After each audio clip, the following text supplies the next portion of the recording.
ಇದು ಉತ್ತರ ಕೊಟ್ಟು ಪ್ರಾಯಶ್ಚಿತ್ತ ಯಾತ್ರೆ ಮಾಡಿ ನಮ್ದೇ ತಕರಾರಿಲ್ಲ. ಇನ್ನು ಮುಂದಿನ ದಿವಸಗಳಲ್ಲಿ ಅಸೆಂಬ್ಲಿ ಕೇಳೋರು ಇದು ಸಂಪೂರ್ಣ ಮಾಹಿತಿ ಐತೆ ನನಗೆ. ಕುಮಾರಸ್ವಾಮಿ ಅವರು ಮಾಡೋದು, ಎದುರು ಮಾಡೋದು, ಲಾಸ್ಟ್ ಅಲ್ಲಿ ನಾವು 23 ಪ್ರಿಲಿಮಿನರಿ ನೋಟಿಫಿಕೇಶನ್ ಆಗಿದ್ದು, 25 ನಮ್ ಸರ್ಕಾರ ಬಂದಿದ್ದು, 23 25 ಗಂಟೆ ಏನು ಮಾಡಲಿಲ್ಲ. ಅಲ್ಲಿರ್ತಕ್ಕಂಥ ರೈತರು ಗಲಾಟೆ ಮಾಡಿ ಮಾಡಲೇಬೇಕು, ಇದನ್ನು ನೀವು ದಯಮಾಡಿ ಅಂತ ಹೇಳಿ ಒತ್ತಾಯ ಮಾಡಿದ್ಮೇಲೆ ನಮ್ಮ ಉಪಮುಖ್ಯಮಂತ್ರಿಗಳಾಗಿದ್ದಂಥವ್ರು ಅವತ್ತು ನಮ್ಮನ್ನೆಲ್ಲ ಕರೆದಿ ಒಂದು ಸರ್ವೆ ಮಾಡಿಸಿ, ಇಲ್ಲ ಮೆಜಾರಿಟಿ ರೈತರು ಪರ ಇದ್ದಾರೆ ಮಾಡಬಹುದು ಅಂತಕ್ಕಂಥ ವಿಚಾರ ಬಂದ್ಮೇಲೆ ನಾವು ಮೊದಲನೇ ನೋಟಿಫಿಕೇಶನ್ ಮಾಡಿದ್ವಿ. ಯಾವ ಸ್ವಾಮಿ 25ಕ್ಕೆ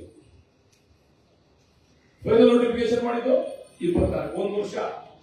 ನೀವು ಯಾರಾದ್ರೂ ಬಂದಿದ್ರೆ ಅವತ್ತು ಆಚೆಗೆ, ಯಡಿಯೂರಪ್ಪನವರಾಗ್ಲಿ, ಕುಮಾರಸ್ವಾಮಿ ಆಗ್ಲಿ, ಕುಮಾರಸ್ವಾಮಿ ಮಗ ನಿಖಿಲ್ ಕುಮಾರಸ್ವಾಮಿ ಆಗ್ಲಿ, ವಿಜೇಂದ್ರ ಆಗ್ಲಿ, ಅಶೋಕಣ್ಣ ಆಗ್ಲಿ, ನೀರು ಅಶೋಕಣ್ಣ ಯಾವ ತರ ಅಶೋಕಣ್ಣ ರೈಸ್ ಮಾಡಿದ್ದೆ ಕ್ವಶನ್ ನಿಮ್ಮ ಅಸೆಂಬ್ಲಿನಲ್ಲಿ. ಇದನ್ನ ಪ್ರಿಲಿಮಿನರಿ ನೋಟಿಫಿಕೇಶನ್ ಆದಾಗ ಫೈನಲ್ ನೋಟಿಫಿಕೇಶನ್ ಆಗ ಟೈಮ್ ಡಿ ಕೆ ಶಿವಕುಮಾರ್ ಅವರು ಮುಖ್ಯಮಂತ್ರಿ ಆಗ್ಬಿಡ್ತು ಅಂತ ನಿಮ್ಗೆಲ್ಲ ಹೊಟ್ಟೆ ಒಳಗಡೆ ಎಲ್ಲ ತುಳಸು ಶುರು ಆಗಿದ್ರೆ, ಹೊಟ್ಟೆ ಎಲ್ಲ ಕ್ಯೂಸ್ಗಳು ಶುರು ಆಗ್ಬಿಟ್ರೆ ಇದನ್ನ ನಾವು ಯಾರು ಔಷಧಿ ಮಾಡಕ್ಕಾಗಲ್ಲ. ಕುಮಾರಣ್ಣಗೂ ಮತ್ತೆ ಅಶೋಕಣ್ಣಗೂ ಇಬ್ಬರು ಮುಖ್ಯಮಂತ್ರಿ ಆಗ್ಬಿಟ್ರು ಏನಾರ ಮಾಡಬೇಕು ಅಂತಕ್ಕಂಥದ್ದನ್ನ ನೀವೇನಾದ್ರೂ ಕೂಡ ಆ ಒಂದು ಭಾವನೆಯಲ್ಲಿ ಹೋರಾಟ ಮಾಡಿದ್ರೆ ಅದಕ್ಕೆ ಜನಗಳ ತಕ್ಕ ಉತ್ತರ ಕೊಡ್ತಾರೆ.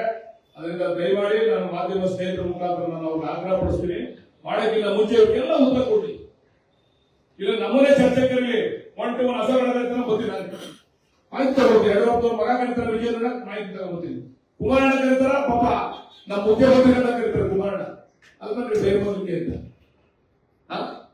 ಚರ್ಚೆ ಮಾಡೋದು ಬೈರ್ಮಂಗದ ಜನಗಳು ಇಟ್ಕೊಂಡು ಚರ್ಚೆ ಮಾಡಕ್ಕಾಯ್ತದ? ಆಫೀಸ್ಗೆ ಚರ್ಚೆ ಮಾಡೋಣ, ಇಲ್ಲ ನೀವು ಮಾಧ್ಯಮಗಳ ಮುಖಾಂತರ ಚರ್ಚೆ ಆಗೋದು. ಕರೀಲಿ, ಬರ್ತೀವಿ, ನಾವು ಚರ್ಚೆ ಮಾಡ್ತೀವಿ, ನಾವು ಮಾಹಿತಿ ಕೊಡ್ತೀವಿ. ದಯಮಾಡಿ ಸಾರ್ವಜನಿಕರಿಗೆ ವಿಚಾರ ಗೊತ್ತಾಗಬೇಕು. ಈ ಪಾಪದ ಕೂಸು ಯಾರ್ಯಾರು, ಯಾರು ಉಳಿಸಿದ್ದು, ಯಾರು ಒತ್ಕೊಡ್ತಿದ್ರು, ಏನಾಯ್ತು ಅಂತ ಹೇಳಿ ಸಾರ್ವಜನಿಕರಿಗೆ ಗೊತ್ತಾಗಬೇಕು ಅಂತಕ್ಕಂಥ ದೃಷ್ಟಿಯಿಂದ ನಾವು ಇವತ್ತು ಪತ್ರಿಕಾಗೋಷ್ಠಿಯನ್ನು ಕರೆದಿರ್ತಕ್ಕಂಥದ್ದು. ಇವತ್ತು ದಯಮಾಡಿ ತಾವೆಲ್ಲ ಬಂದು ನಮ್ಮ ಪತ್ರಿಕಾಗೋಷ್ಠಿಯಲ್ಲಿ ಭಾಗವಹಿಸಿದ್ದಕ್ಕೆ ತಾವೆಲ್ಲರೂ ಕೂಡ ನಾನು ಧನ್ಯವಾದಗಳನ್ನ ತಿಳಿಸಿ ನಾನು ಮಾತನಾಡಿಸಿ ಅನ್ಸುತ್ತೆ. ಇಲ್ಲ, ಒಂದು ನಿಮಿಷ ಡಾಕ್ಟರ್ ಮಾತಾಡ್ಬಿಡ್ತಾರೆ, ಆಮೇಲೆ ಬಾಲಣ್ಣ ಉತ್ತರ ಕೊಡ್ತಾರೆ.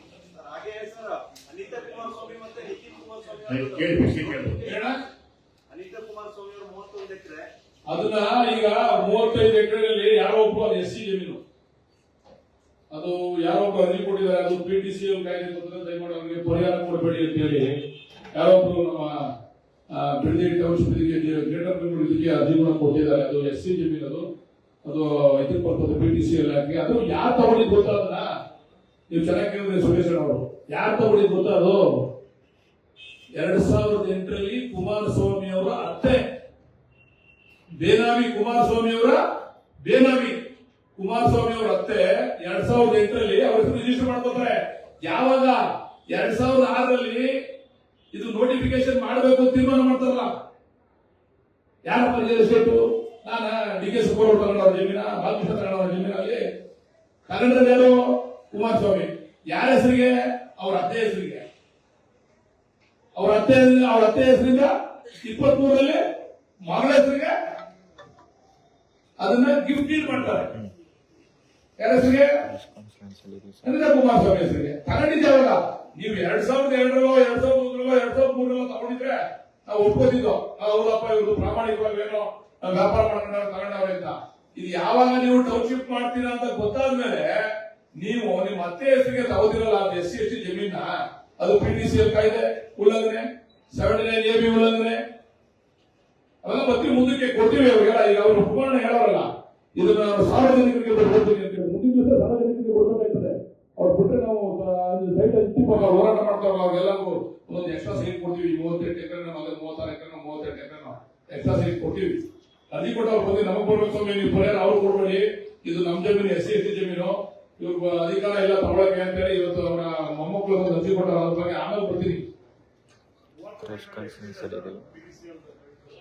ಅದರಲ್ಲಿ 36 ಎಕರೆನಲ್ಲಿ 31 ಎಕರೆ PTCL SC ST ಜಮೀನು, ಇನ್ನ 5 ಎಕರೆ ಅವರು ಅದ್ ಹೆಂಗ್ ಮುಂಜೂರಾಯ್ತು ಅಂತ ಅದು ತನಿಖೆ ಮಾಡ್ತಾ ಇದೀವಿ. ಅದನ್ನ 5 ಎಕರೆ ಹೆಂಗ್ ಮುಂಜೂರಾಯ್ತು ಅಂತ ಹೇಳಿ ಅದು ಯಾರು ಅವರು ನಮ್ಮ ಆ ವ್ಯಾಪ್ತಿಯವರು ಅಲ್ಲ, ಅವರು ಬೇರೆ ವ್ಯಾಪ್ತಿಯವರು ತಗೊಂಡ್ರು ಜಮೀನು ಅವ್ರಿಗೆ ಹೆಂಗ್ ಮಂಜೂರು ಮಾಡ್ಕೊಟ್ರು, ಯಾರು ಮಂಜೂರು ಮಾಡ್ಕೊಂಡು ಗೊತ್ತಿಲ್ಲ. ಅದು